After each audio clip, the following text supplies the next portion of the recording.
I want to talk to you guys about our assembly process, what we're doing as far as assembly goes. So a part of that assembly process is bringing everything internally and funneling everything into one building, right? We have all these companies we just talked about that are making products for PSA, but we bring them all to what we call Dunbar, and that's where the assembly process is there, right? So talk to me about what we make at the assembly building and what products are we bringing in there to anodize, to control it, and build everything every day. When you look at like the logistics from 30,000 feet, you have all these companies across the country making parts, and then Dunbar's like the spoke in the center of that wheel, and they all come in to Dunbar, and that's where it gets coated, assembled, and it gets, so we do the anodizing there, we do the Teflon coating there, we do the Cerakoting there, and it gets test fired and all the appropriate checks before it's good. And then from there, we actually have 18-wheelers. We take 18-wheeler loads from Dunbar to Metro, which is our logistics hub. Yep. But Dunbar is the spoke inside the wheel, all of the pieces. So if it's a barrel, it's made at DC, either made at MPI or DC1, and it's shipped into Dunbar. Now, that's for all the rifles. We do for handguns, we have a similar operation at DC2 down in Charleston. But pretty much for all the AR-15, AK-47, it's all done at Dunbar. Yep. And so, but you're telling me, Julian, that the building is 175,000 square feet, right? Approximately. But then we had to buy another building because we expanded our assembly line too much and we needed somewhere to ship this product from. Yes. So when we originally acquired 2121 Old Dunbar, we were coming from a 40,000 square foot warehouse, and there was some whining, as I'd like to refer to it, that I don't have enough office, I don't have enough warehouse. So this opportunity came for it was the old Southern Plastics building, had a lot of power to it. And so we were going to be able to get building at a really great price. And I was going to end the whining forever. We were going to have 20,000 feet of warehouse, or 20,000 feet of office, 150,000 feet of warehouse, and I would never hear a complaint about facilities ever again. And it took about a year to fill it. It was the dumbest thing I've ever said. Well, you remember the assembly line at that time was in the white building behind the Fernandina store. That's right. Which is now the backstock for a store. Yeah. So but when we moved in there, we were like, man, we got this. We got 200 Business Park for logistics. We got the side of Fernandina for assembly. Within like 3 months, we were busting at the seams on all that. And then when Dunbar's 170-some thousand square feet, we thought, that's perfect. We're good for, like Johnny said, forever. Everyone can quit complaining now. You have enough space. Took like a year on that one. We're here at the Palmetto State Armory assembly area. This is where all of our ARs and AKs are assembled, as well as our anodizing line. And today I'm going to give you a behind-the-scenes tour of what that looks like. So come with me and we're going to go out there and see what's going on. So here we are, we're at our incoming quality lab. All of our parts that we get in this building from our sister companies come over here first. They're gonna go through an incoming quality inspection that will get approved before it comes to the floor. So come on in here with me, let me show you kind of what we're doing in here. So in this room behind me, there's measuring devices, scanning devices, as well as hand gauges that are gonna go through all the parts that we use that go to the floor. All the parts will come through here before they go to our main production floor to make sure that we're building a great quality product every single time.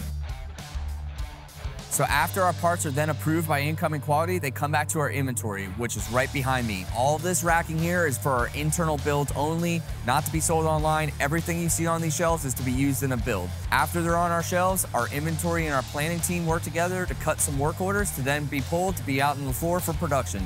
So let's go out there and see what's going on the assembly floor. Behind me is our AR-15 upper assembly. We have two separate lines. One is for front sight bases and one is for AR-15 free float handguards. And I'm gonna give you a tour of what we're doing on both lines. So here's our AR-15 sub-assembly. What we do at this station is we have a pair of people that come through and all they do all day long is put forward assists in and dust covers on the uppers, so that way it helps expedite our production when it gets to our armor team. So in our AR-15 front sight base cell, we have two CNC machines that are precision drilling the holes for the front sight base pins. After this is done, they then come to our press station, which we press the pins in pneumatically to make sure that they are pressed in the same way 100% of the time. On our AR-15 free float handguard line, the carts come down the line and we have a specialized person who goes through and individually headspaces every single barrel and checks the work order on the cart to make sure that we have the right barrel length, the right twist rate, the right handguard before it even gets to assembly, so that way we're only building the product one time. So once our carts are verified that are accurate to our work order, they then flow down to our armorer staff. We have 12 members on each shift that are building uppers all day long. Once they are complete with that cart, they then wheel it down to our test fire range where every single upper on every single cart is shot a minimum of 3 rounds per cart. Now we're in our AK uncoated cell. This is where the heartbeat of every AK starts. Right here is where all the riveting happens, where they're putting the trunnion into the receiver, the rear trunnion into the receiver, and the side rail. Once these are done, it then goes over to our other step of our process, which is where we press all of our populants onto our receiver. So once the gun is down headspace, it then comes over to our first set of CNC machine, which will then drill the barrel pin and we will press the barrel pin into place. After that, we then go through and we press our populants on our barrels and then drill them in our second CNC machine. Once that whole process is complete, they then come to our QC team. We have 2 QC members that all they do all day long is QC an uncoated barrel assembly before it gets painted. After our QC process is done, then it comes back to our paint department. Right here, we have 4 booth setups and 4 ovens. 2 of the booths are set up for Cerakote, and 2 of them are set up for a Teflon-based paint that we paint on our AKs. Once these are done, they then come out to the floor for final assembly.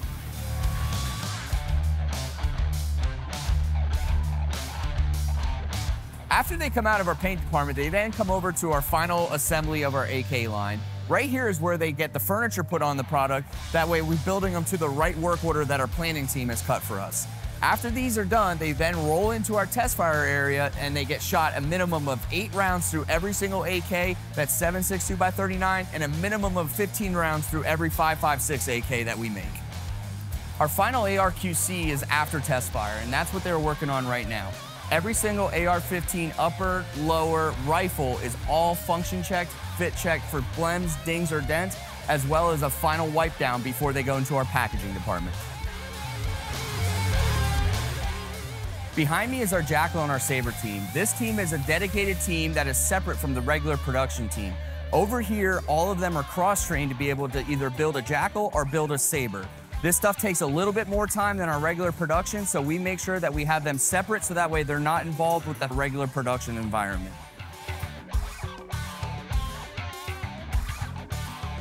I'm a huge H&R Yeah. fan. Then I have a transferable H&R M16A1. We have a transferable H&R M14, which is it's X95, which X stands for experimental, is one of the original M14s that they did. And we owned a good portion of H&R heritage history at our company. And I remember thinking, like, you know, I've seen these H&R M16s in the military. How cool would it be to get H&R and make M1 Garands, M14s, and M16s, like vintage M16s?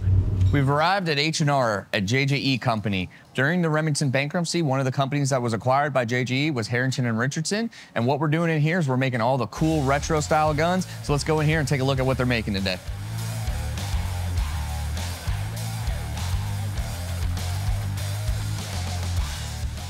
One of the cool new exciting products that Harrington Richardson just released is a new M16A1 with wood furniture. It's got a gray anodizing on it. It's got this nice, beautiful wood furniture that's really gonna make it pop to give you that retro style vibe that everyone's looking for. Here at Harrington and Richardson, they really pride themselves in trying to make a clone correct firearm. They even are doing some 9mm clones, some short ones with pin and welds, gray anodizing that is 2 clone correct spec. They really go in and focus on what is important to make it as clone correct as possible.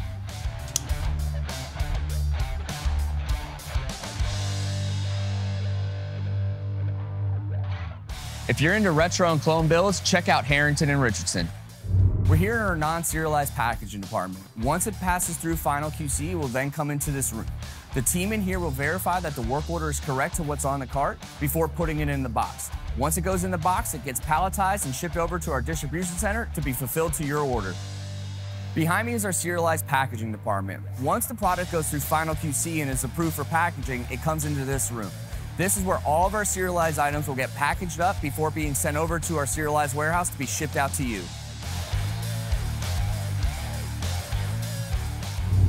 So here we are, we're at our pistol operations division of Palmetto State Armory. This is where all of our handguns are assembled and shot and QC'd before heading out to you guys, the customer. Right here, this team behind me is making full-size and compact daggers on both of these lines. They can make up to 1,500 a day before they get shipped up to our warehouse to be sent out to your FFL.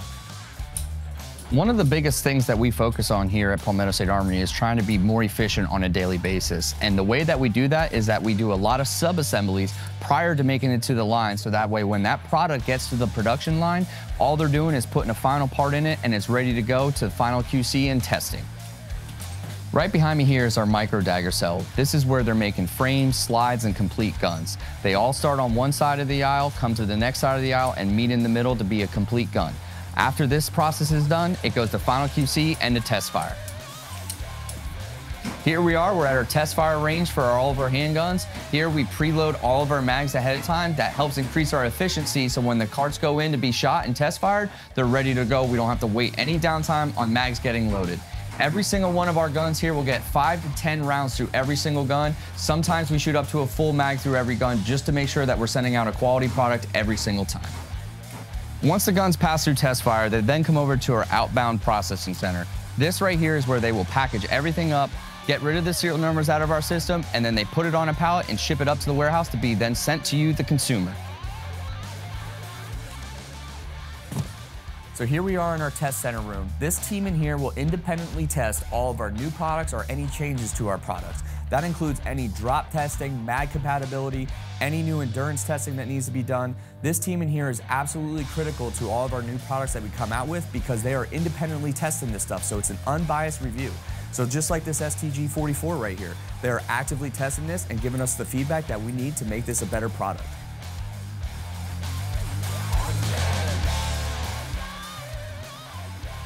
Now we're in where our testing ranges are. In this room, we have 3 different testing ranges. Each one is independently airlocked, so that way they can shoot at all times in this room. So let's see what they're working on. Right now, he's loading up mags to do a compatibility test on one of our new micro dagger slides that we're working on.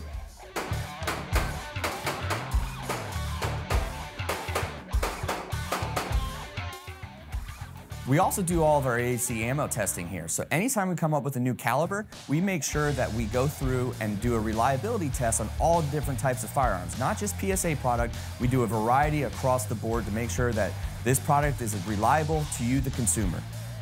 We had all of the stuff at Dunbar, right? So we had the assembly and the shipping from Dunbar for a while. Yeah, so if you order off the website, it came out of Dunbar. Yeah. So you would assemble it, and then it would just get wheeled on a pallet to the back warehouse, and then it would get shipped to the customer, right?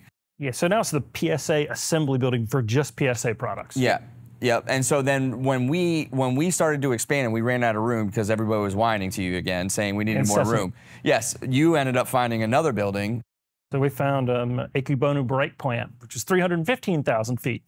And there's no way we're going to be able to use 315,000 feet. We're currently looking at other buildings. Yeah. As we speak. So we rolled in there, put AAC ammo into approximately 100,000 feet of it, and then moved our logistics to the other 200-odd thousand feet of it. And that's where all of the shipping is now. So if somebody orders off the website, it gets picked and shipped right there. And how far apart are the buildings? 5.1 miles.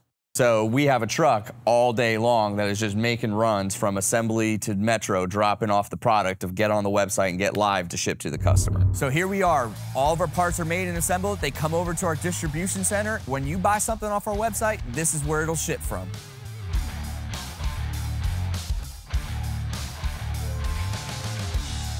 So we bring all of our pallets over to our distribution center from our assembly facility right down the road. And what they're doing right here is everything gets checked in and brought into our system. Then as soon as it gets checked in, it's active to be put online for you to purchase off our website. It then goes to our shelves and everything is categorized on our shelf locations by product, so that way it's easier to pick and more efficient for us to pick to ship to you faster. So now that I showed you how our parts come in and how they go on our shelf, I want to show you how we actually pick the orders to fulfill your orders. We invested heavily in automation in this building to make sure that we can speed up our shipping times, speed up our picking times, and get the product to you faster, because we know how much you value freedom.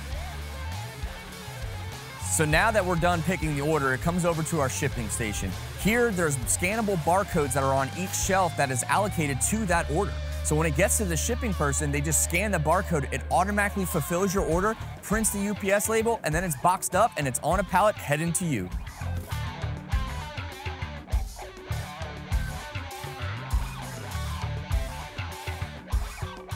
Now that you've seen our online warehouse where we ship everything from that's non-serialized, I want to show you what we're doing over here. This is where all firearms are shipped from. This is a separate section of the warehouse. It's caged in, it's more secure because everything in this room is serialized. So what's different about our serialized warehouse than our regular warehouse is that everything that comes from here is going directly to an FFL. So there's an extra step that is critical about happening before these guns get picked. But once they get picked, they're coming right to your FFL. The other really cool thing is that this warehouse will hold anywhere from 50,000 to 100,000 serial numbers at all times.